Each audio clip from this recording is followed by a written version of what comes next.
semuanya, perkenalkan nama saya Nur Lela Sari. Saya biasa dipanggil Lela. Di sini saya dari kelompok 5 mata kuliah Digital and Social Media Marketing Strategic, dan kelompok kami akan membahas salah satu media sosial yang sering kita sebut YouTube.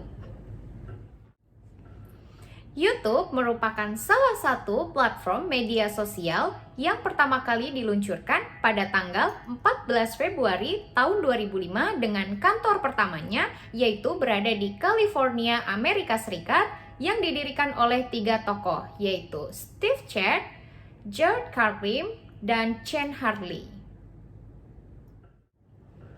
Saat ini, YouTube menjadi salah satu platform media sosial yang populer karena user dapat menggunakan platform tersebut untuk menghasilkan uang dengan berbagai kegiatan, seperti misalnya menjadi influencer, YouTuber, affiliate marketer, join partner with YouTube program, atau sell produk dan merchandise melalui platform tersebut. Bahkan konten-konten edukasi yang sering kita butuhkan, kita bisa mendapatkan melalui platform tersebut. Untuk detail lebih lanjut, kita akan bahas melalui presentasi berikut ini. Oke, kami akan masuk ke presentasi grup kelompok 5 mengenai YouTube. Kelompok kami ada Eleta, Indira, Litwina, Lela Sari, dan Wira Hadi. Oke, seperti yang telah dijelaskan sebelumnya bahwa YouTube itu didirikan pertama kali tahun 2005 dengan domain yang aktif hingga saat ini yaitu www.youtube.com. Nah, tahun 2006 YouTube itu memperoleh investasi sebesar 11,5 juta US dollar dari Sequoia Capital yang merupakan perusahaan teknologi yang ada di US. Dan tahun itu menerima 100 juta kunjungan setiap harinya. Kemudian di tahun 2008 pendapatannya itu terus meningkat hingga 200 juta yang didukung dengan kemajuan penjualan iklannya. Nah, di tahun 2009 YouTube itu meluncurkan Shows, merupakan film dengan durasi penuh yang ada di US, dan di tahun 2011 YouTube itu menerima 3 miliar kunjungan per hari dan sudah terintegrasi dengan Google+. Nah, kemudian di tahun 2018 YouTube itu terus mengembangkan produknya seperti pengembangan YouTube pada produk YouTube Premium. Nah, di tahun 2020, YouTube itu telah diakuisisi oleh Google dan pendapatannya itu terus meningkat hingga saat ini mencapai sebesar 5 miliar juta US dollar.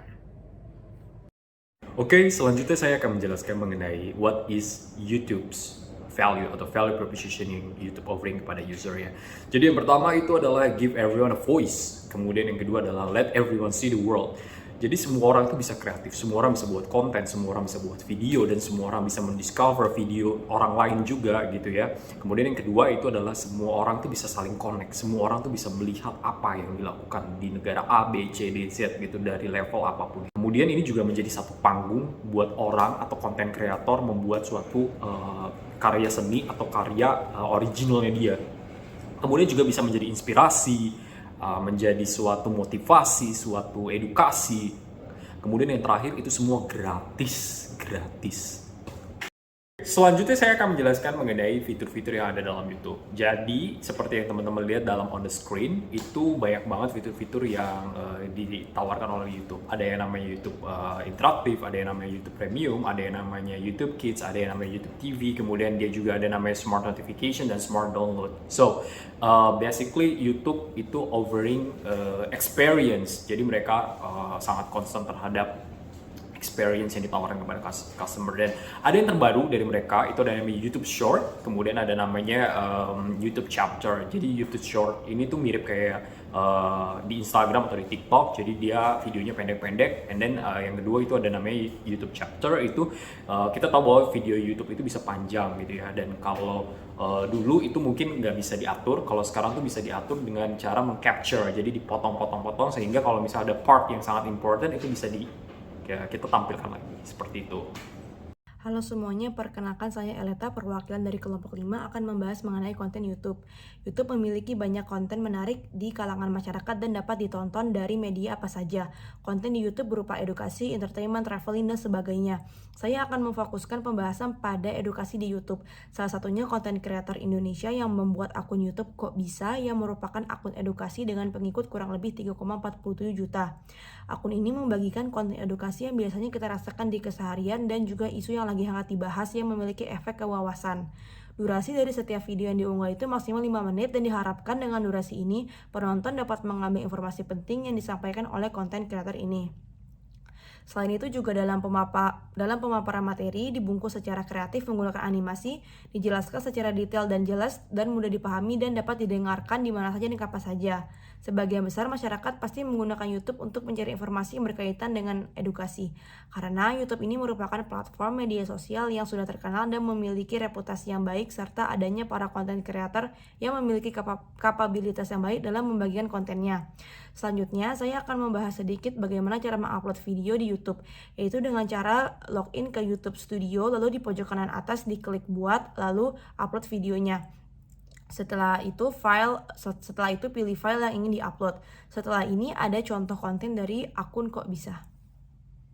Oke, selanjutnya saya akan membahas mengenai strategi yang YouTube lakukan. Yang pertama itu adalah personalization ads. Jadi dia itu mempersonalisasi para penggunanya atau usernya itu dengan konten-konten. Oh, misalnya orang suka buka konten A gitu ya. Nah, nanti dia akan mempersonalisasi si customer ini konten-konten yang terkait dengan A ini dia nanti akan tiba-tiba muncul pop out sebagai satu notification yang oh ini perlu Anda lihat gitu. Kemudian yang kedua, YouTube Ads. Jadi YouTube Ads ini juga dia melakukan improve ya.